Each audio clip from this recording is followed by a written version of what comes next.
Iran के खिलाफ America और इसराइल की गैर कानूनी जारियत अब चौथे हफ्ते में दाखिल हो चुकी है। इस जंग का आगाज 28 फरवरी को उस वक्त हुआ था जब अमेरिका और इसराइल ने तेहरान पर बड़े हमले में ईरानी सुप्रीम लीडर आयतुल्लाह खमेनी समेत सियासी और अस्करी क़यादत को निशाना बनाया। मगर पिछले कुछ रोज में खित्ते के अहम तवानाई तंसीबात पर दोनों जानिब से हमलों ने 3 ममालिक तक महदूद इस जंग को वसीतर इलाकाई जंग की नहज पर पहुंचा दिया है, जिसके बाद मशरिक़ वस्ता का पूरा खित्ता इस वक्त टिकिंग टाइम बॉम्ब बना हुआ है। तशवीश की बात यह है कि पिछले 24 घंटों में सामने आने वाली सूरत हाल से वाज़ेह हो रहा है कि जंग अब सिर्फ सियासी और अस्करी अहदाफ तक महदूद नहीं है, बल्कि खित्ते में मौजूद अहम माशी और तवानाई तंसीबात इस जंग का अहम हदफ बन चुके हैं, जिसकी वजह से जहां यह खदशा जाहिर किया जा रहा है कि सऊदी अरब, कतर और यूएई जैसे ममालिक भी अब बराह रास्त इस जंग में कूद सकते हैं, वहीं ट्रंप इंतजामिया की जंगी हिकमत अमली को लेकर संगीन सवालात उठना शुरू हो गए हैं कि ट्रंप ने ना खत्म होने वाली जंग शुरू कर दी है, एक ऐसी जंग जिसका ना ही कंट्रोल सदर ट्रंप के पास बाकी बचा है,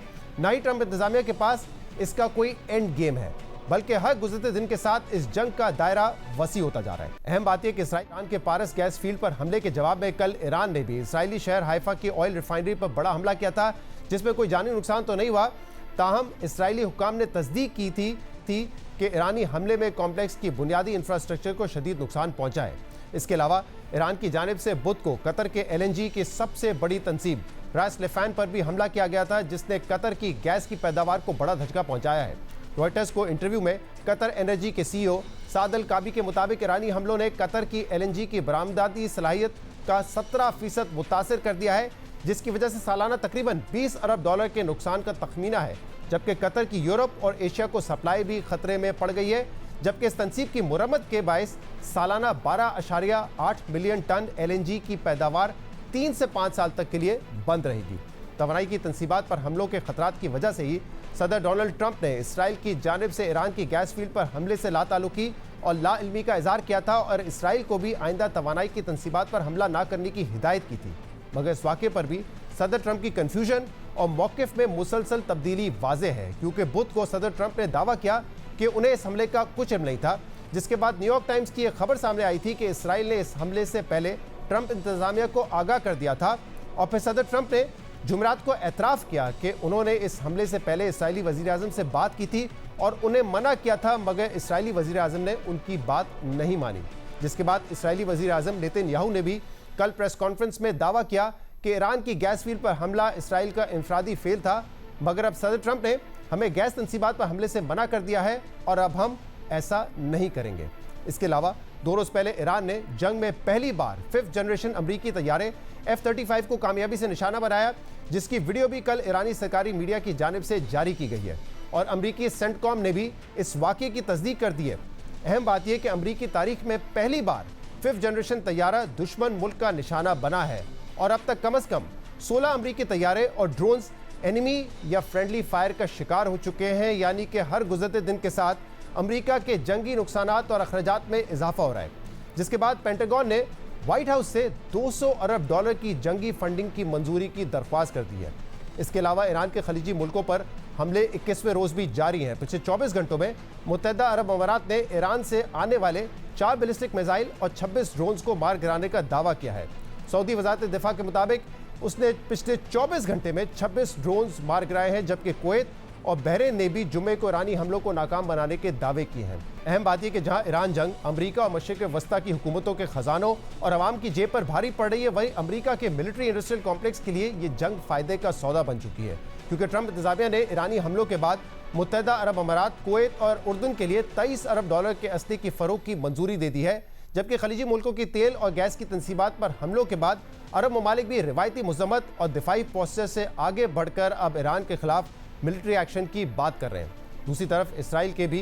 ईरान पर हमलों में शिद्दत बरकरार है, जहाँ इसराइल ने आज ईरानी पासदारान इनकलाब के तर्जुमान brigadier general Ali Mohammad Naini को भी शहीद कर दिया है, जबकि मकबूजा बैतुल मक़दस और गज़ा में भी इसराइली दरिंदगी बढ़ती जा रही है। इसराइल ने 28 फरवरी के बाद से मस्जिद अक्सा पर ज़बरदस्ती ताले लगाए हुए हैं और 1967 के बाद ये पहली बार है कि फ़लस्तीनी मुसलमान माह रमज़ान का आखिरी अशरा मस्जिद अक्सा में गुजारने से कासिर रहे। और जब कल फ़लस्तीनियों ने ईद उल फितर की नमाज मस्जिद अक्सा के दरवाजे पर अदा करने की कोशिश की, तो काबिज फौज ने नमाजियों पर हमला कर दिया, जबकि गजा में भी तबाहशुदा मस्जिद के अहाते में ईद उल फितर की अदायगी के रुकत आमेज मनाजिर सामने आए हैं। इसके अलावा लबनान में भी इसराइली जारियत ने इंसानी बहरान को जन्म दे दिया है, जहां सरकारी आदाद-ओ-शुमार के मुताबिक पिछले 3 हफ्तों में 1000 से ज्यादा लबनानी शहरी इसराइली हमलों में शहीद हो चुके हैं और 10 लाख से ज्यादा बेघर हुए हैं। जबकि हर गुजरते दिन के साथ लबनान पर इसराइल की मुकम्मल चढ़ाई के खदशात में इजाफा हो रहा है। यानी जहां एक तरफ ये बात की जा रही है कि ट्रंप इंतजामिया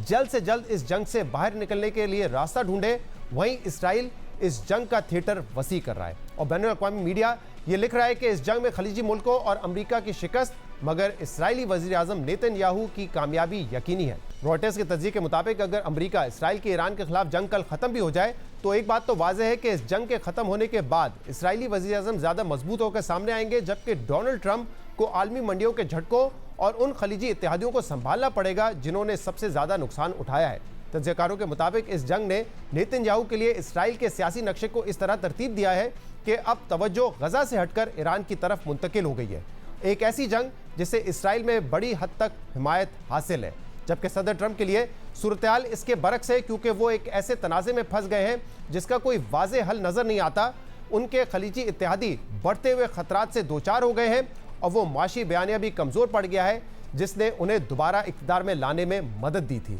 रॉयटर्स के तज्ज़िये के मुताबिक ट्रंप के पास ऐसा कोई रास्ता नहीं है जिससे वो कामयाबी का ऐलान करके इस तनाज़े से निकल सकें। इसी तरह अमरीकी अखबार वॉशिंगटन पोस्ट के एक तज्ज़िये में सदर ट्रंप पर तनकीद करते हुए लिखा है कि ईरान की जंग फैलती जा रही है और ट्रंप को एक वाज़ेह एंड गेम की ज़रूरत है। तज्ज़िये के मुताबिक ईरान में पैदा होने वाली इस अफरा तफरी को कोई और संभालने नहीं आएगा। सदर डोनाल्ड ट्रंप को खुद वो जंग मुकम्मल करनी चाहिए जो उन्होंने जल्दबाजी में शुरू की, और ये जंग इस अंदाज में ख़त्म करना ज़रूरी है कि जिसमें स्ट्रेट ऑफ हॉर्मुज़ को दोबारा खोलने और ईरानी निज़ाम को कंट्रोल में रखने जैसे काबिल हसूल हदफ वाज़ेह हो। वॉशिंगटन पोस्ट में शाया तज्ज़िये के मुताबिक वैसे तो सियासतदान अमूमी तौर पर खुद पर होने वाली तनकीद बर्दाश्त नहीं करते, जबकि ट्रंप तो अक्सर इससे बिल्कुल आरी दिखाई देते हैं, लेकिन उन्हें यह तस्लीम करना चाहिए कि वो ईरान के मामले में हैजान और अना पर मबनी तर्ज सदारत की वजह से ठोकर खा चुके हैं। यानी ईरान जंग की हिकमत अमली पर जहां अमेरिका के अंदर से सदर ट्रंप के खिलाफ मुसलसल आवाज़ें उठ रही हैं, वहीं सदर ट्रंप की मकबूलियत में भी मुसलसल गिरावट नजर आ रही है। इसलिए अब देखना होगा कि आने वाले दिनों में अमेरिका और इसराइल इस जंग को कहां ले जाते हैं। जबकि अहम सवाल यह है कि अगर ईरान के खलीजी मुल्कों पर हमले जारी रहे तो ये ममालिक, खासतौर पर सऊदी अरब, कब तक इन हमलों को बर्दाश्त करेगा, और अगर सऊदी अरब ने ईरान को जवाब देने का फैसला किया तो उसका पाकिस्तान पर क्या असर होगा।